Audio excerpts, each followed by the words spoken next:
السلام عليكم ورحمة الله وبركاته. بسم الله الرحمن الرحيم. اللهم صل على سيدنا محمد وآله وصحبه وسلم.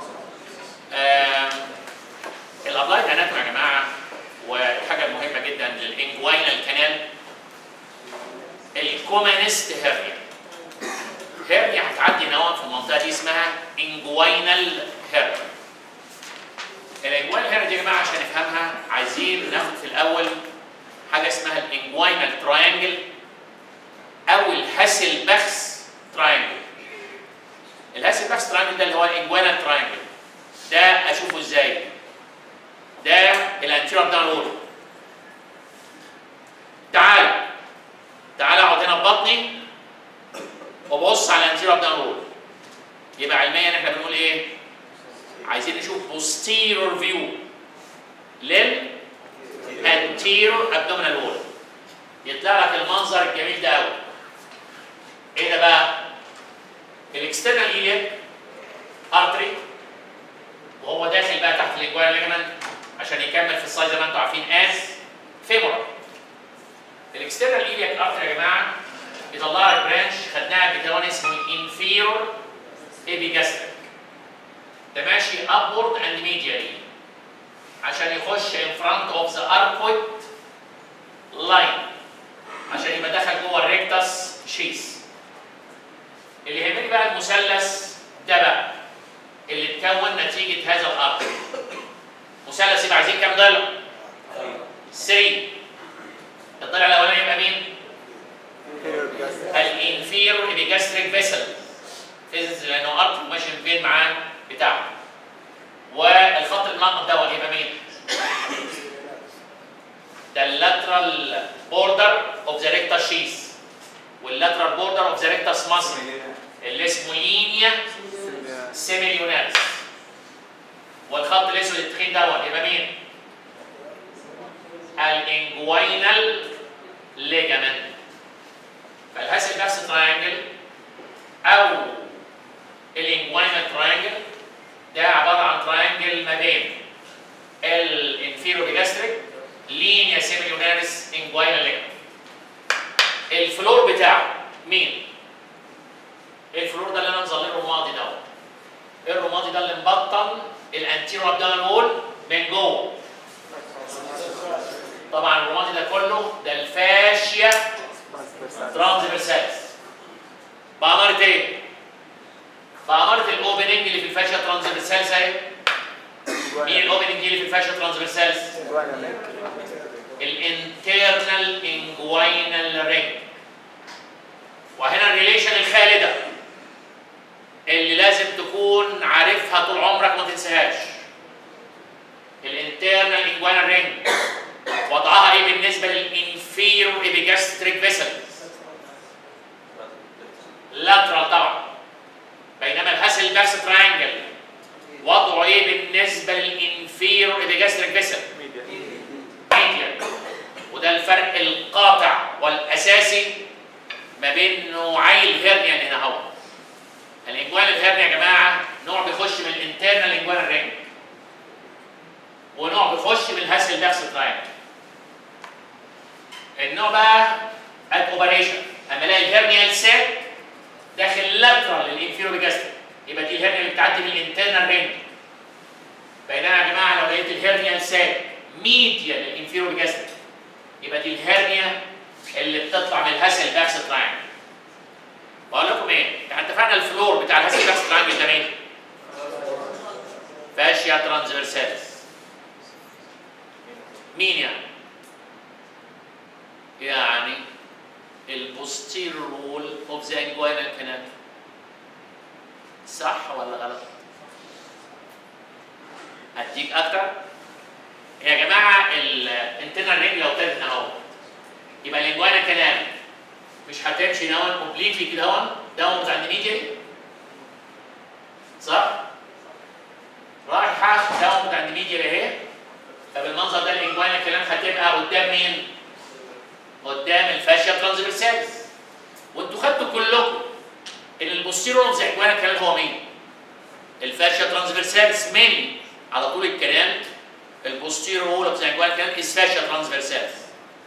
اللي انت مش واخد بالك منه ان الفاشيا ترانسفيرساليس اللي مبطله بطن اهي، الانترنال انجوانال رينج اهي لاترالي، والانجوانال كانال اهي نازله ان فرونت اوف فاشيا ترانسفيرساليس هي في البوستير وول، على بعد كده الاكسترنال رينج والسكروت. بينما العكس الباكس ترانجل ده هنا، يعني انتوا واخدين بالكم ان الفاشيا ترانسفيرساليس دي ليها تو سيرفيسز، انتيرور سيرفيس ناحيه الانجوانال كانال، واللي انت شايفه ده مين؟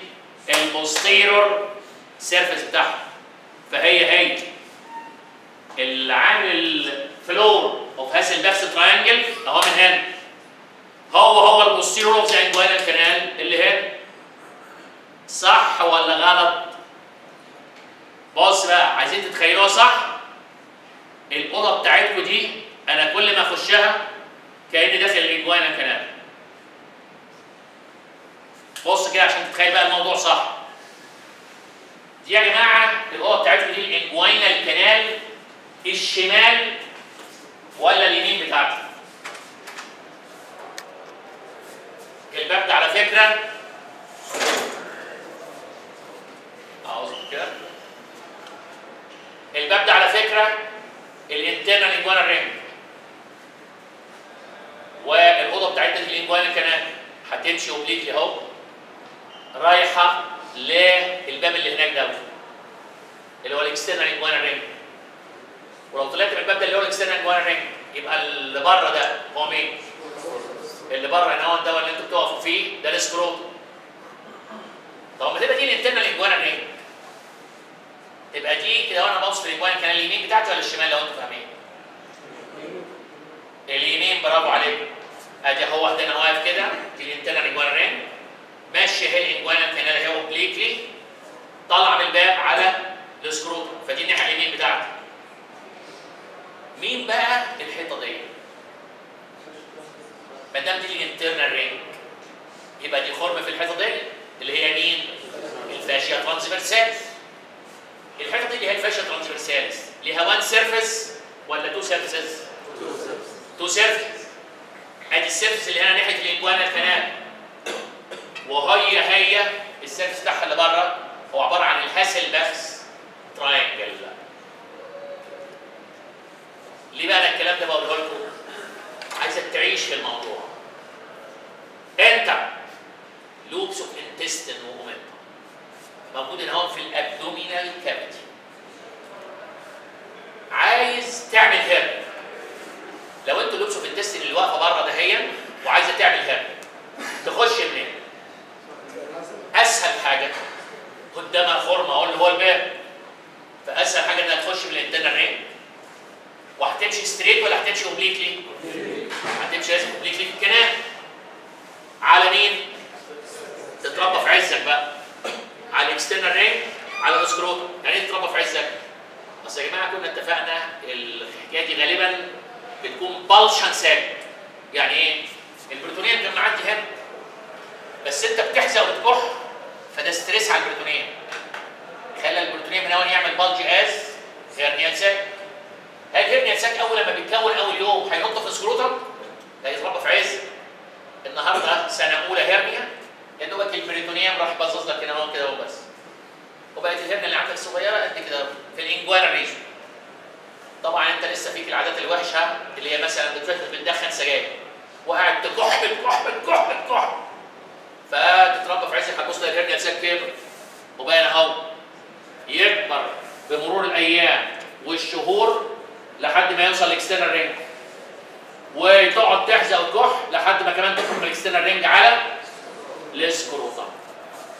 دي يا جماعه على فكره الكومنست هيرنيا، لان دخولها هنا هون اسهل ما يمكن. فعشان كده دي الكومنست هيرنيا التي يطلق عليها ماشيه اوبليك ولا ستريت؟ اوبليك، يبقى اسمها اوبليك انجوانال هيرنيا. انت بقى دخلت الانجوانال كانال مباشره ولا غير مباشره؟ يعني دايركتلي ولا ان دايركتلي؟ عكس ما تطلع، انا دخلت ان دايركتلي، عشان كده اسمها الثاني ان دايركت انجوانال هيرنيا. ليه بقى؟ يعني خدعه يعني؟ لا مش خدعه. تخيل بقى الهرنيا الثانيه. الهرنيا الثانيه بقى اللي هتعمل ايه؟ الانتستين وتقول انا ليه امشي كده هوا دي كلها المسافه دي واروح داخل من هنا. يا عم اخش بالحيطه، ازق الحيطه واخش. طبعا مبدئيا انت عبيط، في حد يزق الحيطه؟ الحيطه جامده جدا. ما هي الهرنيا بقى اللي انا بكلمكم عليها الجديده دي، طول ما الحيطه جامده جدا وقويه بالفاشيا ترانسفيرساليس، وكمان ربنا مقويها بالكونجوينت تندون، ومقويها كمان ربنا قدامهم بالريفلكتد بارت اوف ذا انجوينال ليجمنت، طول ما هي حيطه الهرنيا دي يمكن تخرج. لكن بقى الهرنيا دي تخرج في مين؟ غالبا في واحد عنده بيناين بروستاتيك هايبربليزيا، عنده ضيق في مجرى البول. تصور بقى بيتبول كم مره في اليوم، والعيال حمار مش عارف يتعلم، ويقعد على التواليت يقول لك بقى عليه على اعداد، هعدي البول هعدي البول، ويقعد ويحزق ويحزق ويحزق ويحزق.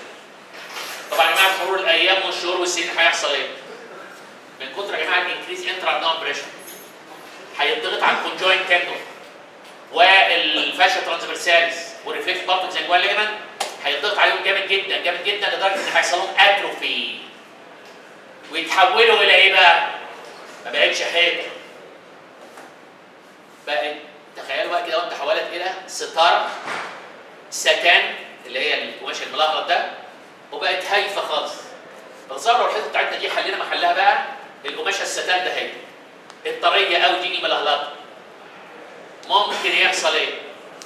يعني تبقى البوستيرور ابدومينال وول او البوستيرور وول اوف ذا انجوينال كانال ضعيف قوي، وكل من هب ودب معدي انتستين مومنتم تروح زقه قدامها الستاره، تروح زقه قدامها الستاره وعامله بلج هنا في الانجوينال كانال، وهي دي بقى التي يطلق عليها الدايركت انجوينال هيرنيا. ما تحصلش الا اذا البوستيرور زي انجوينال كانال بقى ابنورمالي ويك، فتبص تلاقي الانتستين مومنتم يرزق لك كده القماشه دي كده قدامهم از دايركت انجوينال هيرنيا. فدي اللي اتقال عليها انها دخلت دايركتلي، مش محتاجه انها تمشي تمشي تمشي تمشي تمشي عشان تخش لك ان دايركتلي هنا اهو. ماشي؟ فده يا جماعه عشان تخيلوا يعني ايه دايركت هيرنيا وان دايركت هيرنيا. نتخيل بقى كده على الرسومات بتاعتنا يا جماعه.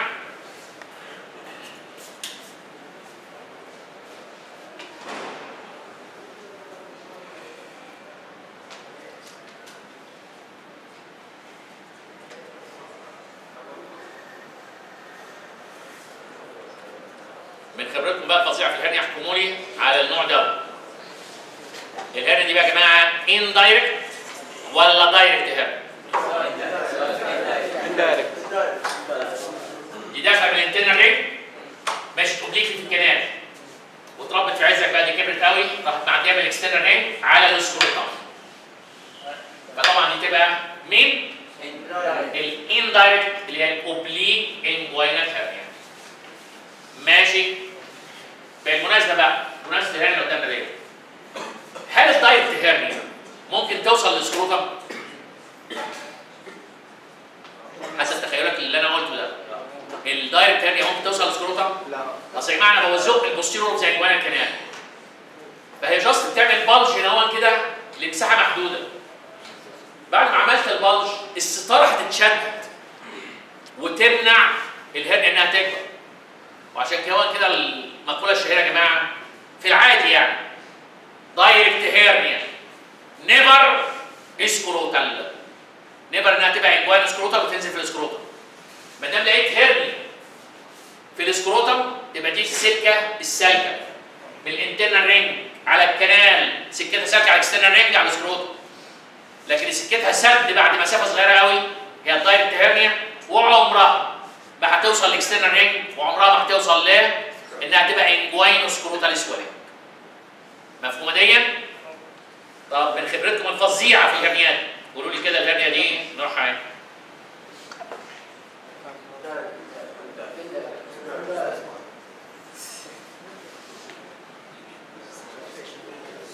ها؟ هذه الهرنيا نازله من اوفن انترنال رينج ماشي في الكنال، طبعا من الخرم اكسترنال رينج على السكروتم. مبدئيا انت ما دام نزلت في السكروتم ما تفكرش، يبقى دي اكيد مين؟ الاندايركت اللي هي اسمها الثاني اوبليك انجوينال هيرنيا. ماشي. طب اقول لكم ايه بقى في الدايركشن الحلو في السهم دوت. اما تقول للعيان رجع الفتق بتاعك، اما تقول للعيان رجع الفتق بتاعك وبعد كده تقول له كح والهرنيا تنزل. على فكره كنت قلت لكم طبعا في المقدمه بتاعت الهرنيا الدايركشن اوف descent اوف هرنيا از دايجنوستيك والدايركشن اوف ريدكشن از دايجنوستيك. تخيلوا كده بقى وحدانا اجيبها لكم من الاول. احنا قلنا للعيان خلاص رجع الفتق بتاعك، رجعه. وقلت له قوم اقف وكح يا وحدان. بص كده بقى في وحدان وتخيل الهرنيا هتطلع من مين الاول؟ من الانترنال رينج. يبقى طلعت ازاي؟ فورورد ولا باكورد؟ فورورد. باكورد هتمشي في الكلام ميديالي ولا لاترالي؟ هتمشي داونورد اند ميديالي وبعدين هتنزل في السكروتم داون. فيبقى هي طلعت فورورد ميديالي اند داونورد. طب يلا يا وحدان رجع الفتق بتاعك. رجع الفتق بتاعك، ما انا لازم اطلع بقى الانتستين من السكروتم. اطلع الانتستين من السكروتم لحد الاكسترنال رينج. اطلعها ازاي؟ اب. همشيها في الكنال لاترال. هدخلها جوه الانترنال رينج باكورد. فاللي بتطلع يا جماعه اب لاترال باكورد. ده كاركترستيك ريدكشن اوف اوبليك انجوينال هيرنيا. ولو قلت لوحدان كح اتجاه السهم بتاعنا فورورد ميديالي داون. ماشي. نبص يا جماعه. طب برضه كده بقى قولوا لي من خبرتكم الفظيعه في الهرنيات، الهرنيا دي نوعها ايه؟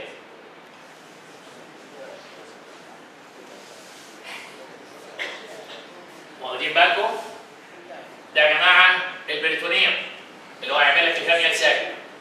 راح داخل لك في الخرم اللي في الفاشيا ترانسفيرساليس. البيضه دي في الفاشيا ترانسفيرساليس. وقع من الخرم اللي هو الانترنال رينج، مش هنا هو اوبليكلي في الكنال على الاكسترنال رينج والسكروتم. وما دام وصلنا للسكروتم خلصت. دي تبقى الاندايركت اللي هي الاوبليك انجوينال هيرنيا. طب دي مين؟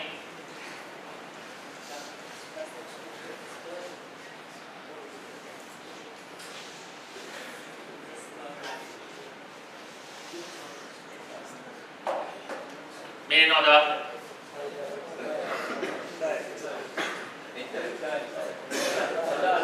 ادي الانترنال رينج وادي الكنال ماشي فيها السبرماتيك كورد وادي الاكسترنال رينج.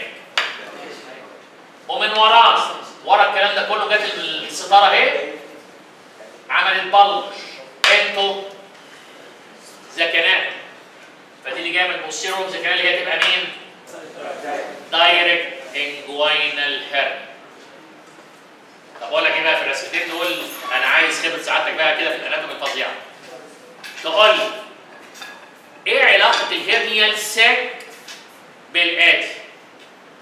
بالانفيرو بيجاستريك، وعلاقتك بالكفرنج والكونتنتس اوف ذا سبرماتيك كورد. ركز معايا وشغل مخك. على فكره ده الانفيرو بيجاستريك فيس ازاي؟ صح؟ الدايركت انجوينال هيرنيا ميديال ولا لاترال انفيرو بيجاستريك؟ ميديال ولا لاترال؟ طبعا ميديال. وخيالك الله اللي بيقول لاترال دوت. يا ابني هذا الميدل لاين اهو والانترنال رينج لاترال. فانت اهو في الهاسل باكس تراينجل ميديال تو ذا انفيرو بيجاستريك. بينما الهرنيات اللي فاتت كلها كانت هنا. كانت هنا اهي.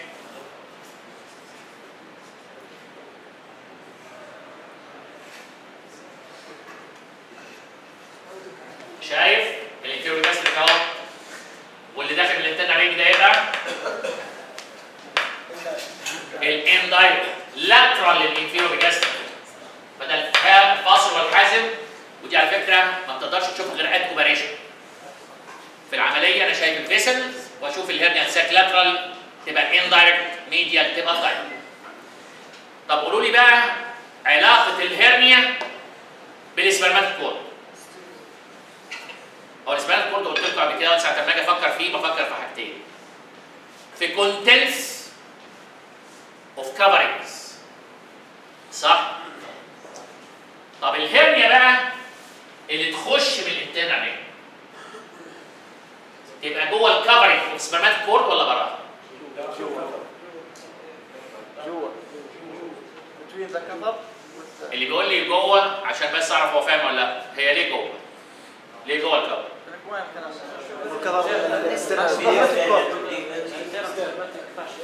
برافو عليك.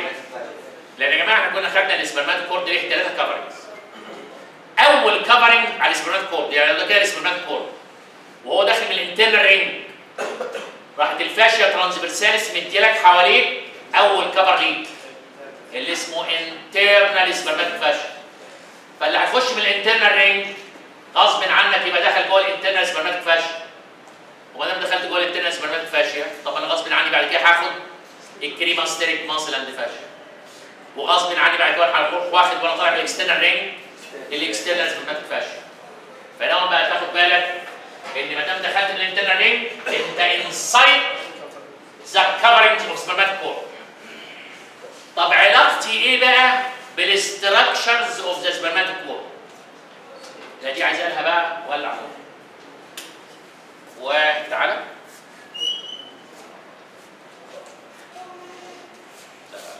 مش عارف ناحيه يمين.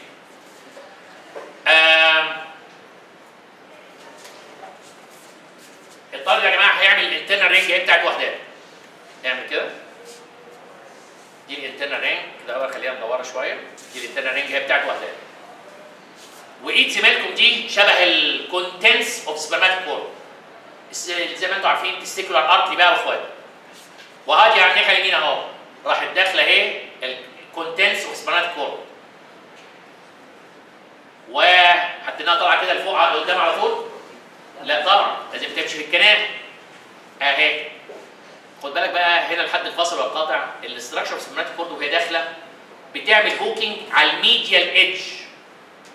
بص اهو كده اهو مش دي الانترنال رينج ليها لاترال ايدج بعيد عن الميدل لاين والميديال ايدج ده اهي. الاستراكشر اوف سبرماتيك كورد وهي داخله بتعمل هوكينج على الميديال ايدج. انا بقى الهرنيا ساك يخش ازاي؟ يخش هنا ولا يخش هنا؟ يعني يخش لاترال ولا يخش ميديال؟ طبعا الهرنيا ساك ما قداموش غير ان هو يخش لاترال للكونتنس. وما دخل لاترال كونتنس هينزل لك في الكنال. صح؟ بعد كده بقى على الايه؟ تتربى في عزك زي ما اتفقنا على الاكسترنال رينج والسكرو. عشان بقى ايه؟ كده اهو بقى الحكايه ما تبقاش عكه. قولوا لي بقى ده الهرنيا ساك اهو. وضع الهرنيا ساك ايه؟ اهو بتاع وحدان قلنا ان الهرنيا نازله يمين بالنسبه للسبرماتيك كورد. انتيرور ولا بوستيرور؟ انتيرور. وميديال ولا لاترال؟ على فكره يا جماعه الهرنيا ساك الكلمه الخالده is anterolateral to the structures of the spermatic cord. ويبقى الكلمه الخالده اللي عمر ما حد فهمها من الطلبه. ايه علاقه الهرنيال ساك بالسبرماتيك كورد في الاندايركت؟ ما دام دخلت جوه الانترنال رينج يبقى انا جوه الكفر، لان انا جوه الانترنال سبرماتيك فاشيا وهاخد بعد كده الباقي ايه؟ فانا انسايد ذا كفر. وانترولاترال to the structures of the spermatic cord. اتفهمت الجمله المعقده دي؟ الهرنيال ساك شوف. الهرنيال ساك is inside the cover anterolateral to the structures. طب من خبرتكم بقى الفظيعه في الهرنيات عايزكم تقولوا لي انتوا الدايركت هرنيا وضعها ايه بالنسبه للسبرماتيك كورد كله؟ كفرنج بكونتنتس اهي. ده الهرنيال ساك. وتخيل على الاوضه بتاعتنا السبرماتيك كورد بالكفرنج بتاعته وهي ماشيه اوبليكي وطالع على الاكسترنال رينج. اما تجي لك دي بقى من البوستيرور زي الجوانب كده وتعمل لك بالجن اهو. وضع الهرنيال ساك ايه بالنسبه للستراكشر والكفرنج؟ اكيد بوستيرور تو ذا سبرماتيك كورد كله. لان هي اكشوالي هي الهرنيا بوستيرور تو ذا انجوينال كانال وبوستيرور للكونتنت اوف ذا كانال، يعني بوستيرور تو ذا سبرماتيك كورد. فدي كلمه خالده وعلاقتك بالانجوين بتاعه بالانفيرو جاستريك از دياجنوستيك. الهرنيا يا جماعه اللي لاترال للانفيرو جاستريك وانسايد ذا كفرنج اوف سبرماتيك كورد وانترولاترال تو ستراكشر اوف ذا كورد، دي اكيد الاوبليك اندايركت هيرنيا. بينما الهرنيا اللي بوستيرور تو ذا سبرماتيك كورد ميديال تو ذا انفيرور للجاستريك، دياجنوستيك انها تكون الدايركت هيرنيا. برضه من خبراتكم كده الفظيعه في الهرنيات قولوا لي. ده المنظر المعتاد بتاع تعالى ايه خش في بطني اقعد، اللي هو ايه؟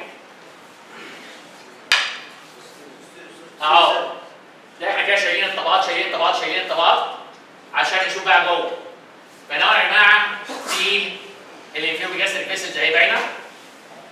والهرنيا بقى نمره ايه ديت؟ تبقى مين؟ كلكم واثقين؟ برافو عليكم انها لاترال. الانفيرو جاستريك لازم الاندايركت.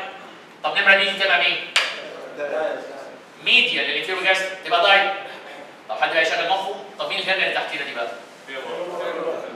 اللي هي دلوقتي يا جماعه اللي دخلت في الفيمورال رينج وتحت الانجوينال ليجامنت، يبقى دي يا جماعه الفيمورال هيرنيا. ماشي؟ فروقات بقى كده الثانيه يا جماعه ولا عنهم؟ فروقات ثانيه بقى مهمه قوي. هي طبعا اي هرنيا عملت بلج وعدت في الانجوانا كانال يتقال عليها انجوينال هيرنيا. واتفقنا بقى اللي بيخش من الانترنال رينج يبقى الاندايركت اللي هي الاوبليك، واللي بيخش من الستاره يعمل لها بلج ده يبقى الدايركت. مين الكومنست هيرنيا؟ طبعا الكومنست هيرنيا از اوبليك انجوينال هيرنيا لان هي دي اسهل هيرنيا تحصل. طب يا ترى تحصل الهيرنيا دي هي يوني لاترال ولا باي لاترال؟ اللي هي الاوبليك. الاوبليك انجوينال هيرنيا ممكن تيجي يوني لاترال او ممكن تيجي باي لاترال. لكن الدايركت هيرنيا 99% تقريبا اولويز باي لاترال. حد يقول لي ليه؟ انا ضربت لكم المثال. البناين بروستاتيك هايبربليزيا يا جماعه نتيجه الحزق الفظيع. بالمناسبه انا بحزق على الناحيه اليمين ولا بحزق على الناحيه الشمال؟ بتحزق على الاثنين، فلازم الاثنين هم اللي هيضعفوا ويحصل لك باي لاترال. يحصل لك باي لاترال ايه؟ هيرنيشن.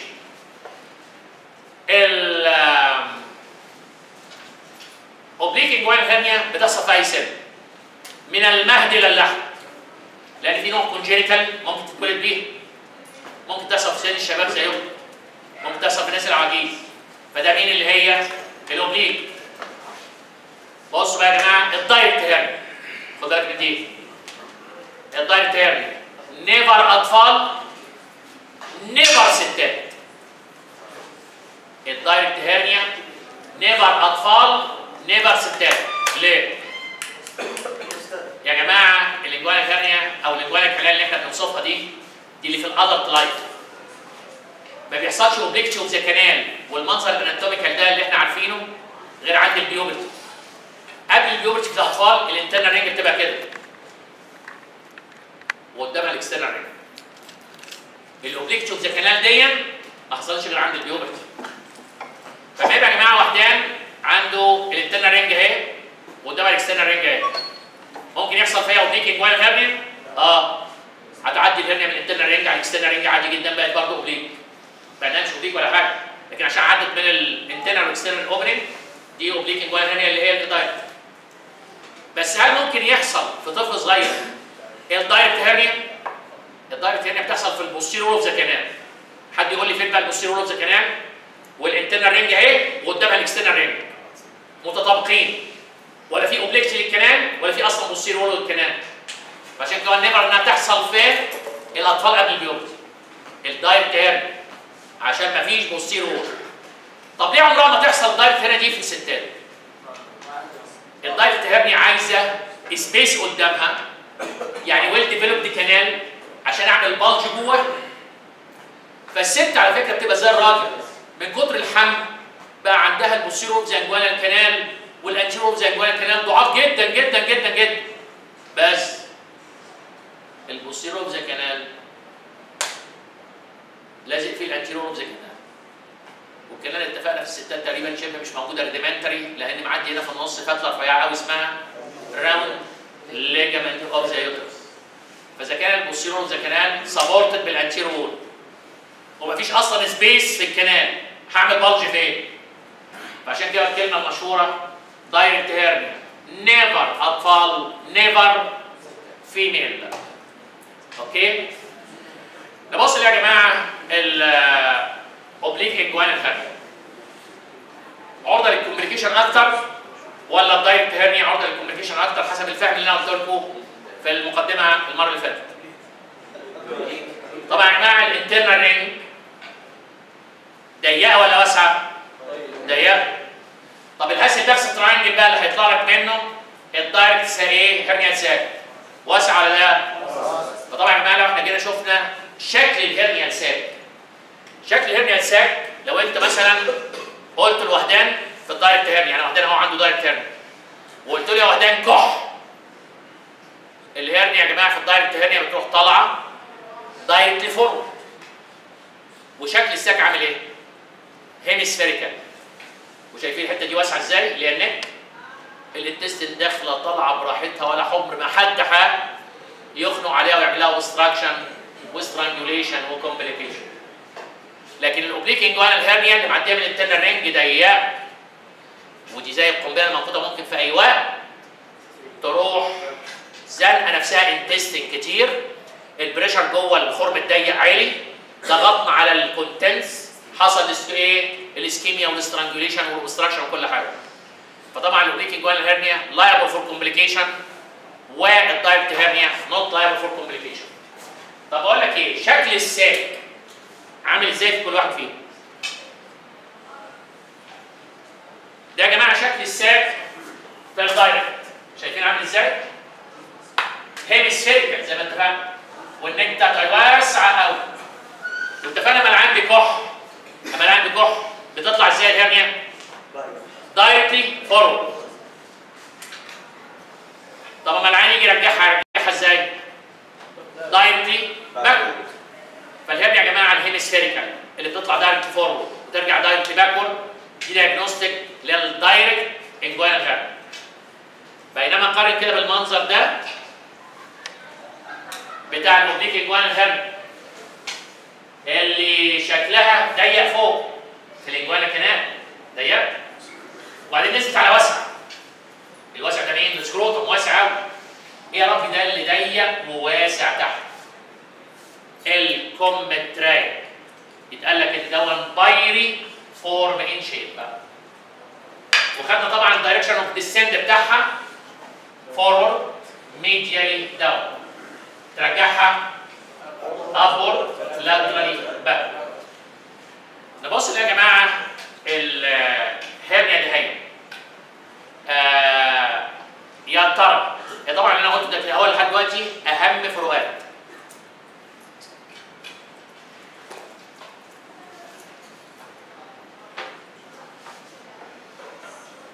يا ترى ايه انواع الهرنيا دي يا جماعه؟ ايه الكلاسيفيكيشن اوف هرنيا؟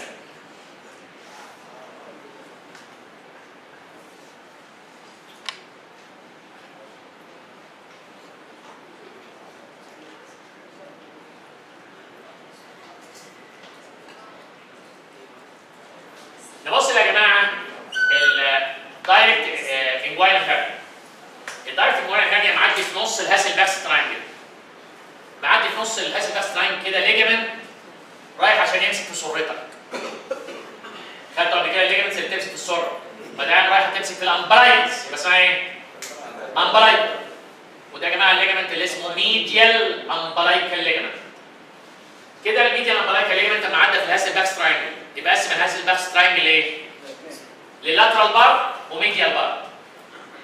فلو عدت الهرنيا من اللاترال بارت يبقى ده lateral type of direct inguinal hernia.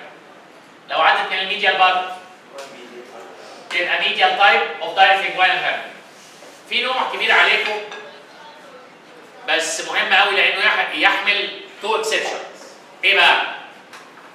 ساعات الهرنيا تتمكن انها تخرم الكونجوينت تندون.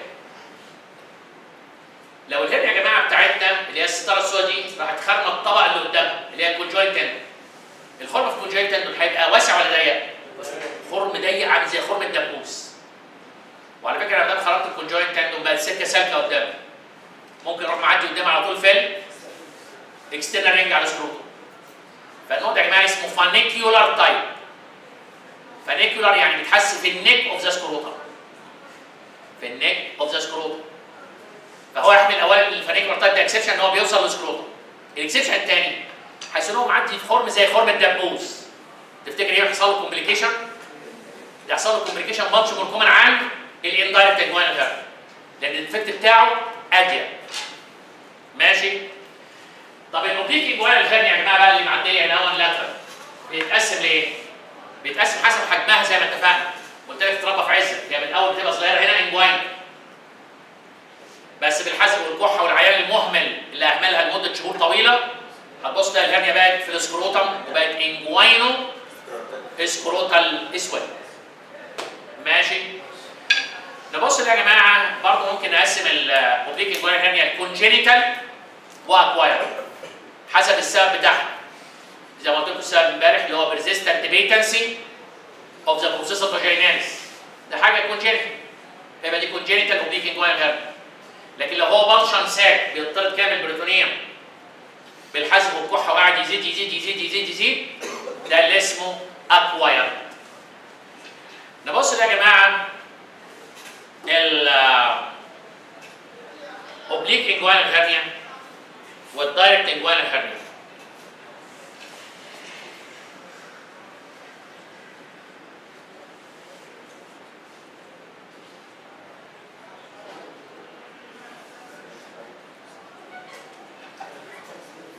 في تو تيست احنا خدناهم ولا كده نور؟ في تو تيست احنا خدناهم امبارح. تيست اسمه انترنال رينج تيست. كنت بقول لك الانترنال رينج تيست ده بيتعمل ازاي؟ بقول العيان نام، انا جاي هو نمت على السرير انا العيان. واقول للعيان رجع الفتق بتاعك، رجع الفتق بتاعك. والدكتور يروح حاطط دي على الانترنال رينج اللي في الاناتومي احنا كلنا عارفينها نص انش above the mid inguinal point. واروح قايل العيان قوم اقف وكح واروني الذكاء بتاعه. ايه رايك لو العيان كح والسويلنج ما ظهرش والهرنيا ما ظهرتش؟ تبقى دي الهرنيا اللي بتعدي منين؟ تبقى دي الهرنيا اللي بتعدي من الانترنال رينج. والهرنيا اللي بتعدي يا جماعه من الانترنال رينج تبقى مين؟ الاوبليك اللي هي الاندايركت. فالانترنال رينج انا وسائل الانترنال رينج يبقى الهرنيا اللي ما ظهرتش تبقى اسمها ايه؟ يبقى دي الهرنيا اللي بتنزل من الانترنال رينج اللي هي الاوبليك انجوينال هيرنيا. طب لو الهرنيا يا جماعه ظهرت اباف ذا انجوينال ليجمنت تبقى مين؟ تبقى دي الهرنيا اللي مش طالعه من الانترنال رينج اللي هي الدايركت. طب افرض الهرنيا ظهرت تحتيك في الدور اللي فوقيك تحت الانجوينال ليجمنت تبقى مين؟ تبقى الفيمورال. برافو عليك. الاكسترنال رينج تيست بقى يا جماعه ده عباره عن ايه؟ بقول للعيان نام وبرجع الهرنيا وبروح جايب صباعي وحاطه في النيك اوف سكروتم وداخل بيه جوه الانجوينال كانال. ماشي؟ يعني بمعنى صح كانك مثلا رحت دابب ايديك اهو من الباب اللي بره ده وحاطط ايديك اهو هنا اهو كده اوبليكلي في الكنال. والعيان ده تقول له قوم واقف وكح. لو لقيتوا يا جماعه الهرنيا بتدي امبلس على التيب اوف يور فينجر تبقى مين؟ تبقى دي النازله اوبليكلي اللي هي الاوبليك اندايركت انجوينال هيرنيا. طب لو انا حاطط صباعي ولقيت الهرنيا بتخبط على الباك اوف ماي فينجر من الباك اوف ماي فينجر يعني من البوستيريور اوف ذا انجوينال كانال تبقى على طول دي الدايركت هيرنيا. ويبقى ده يا جماعه التيست سيمبل اللي اسمه اكسترنال رينج تيست.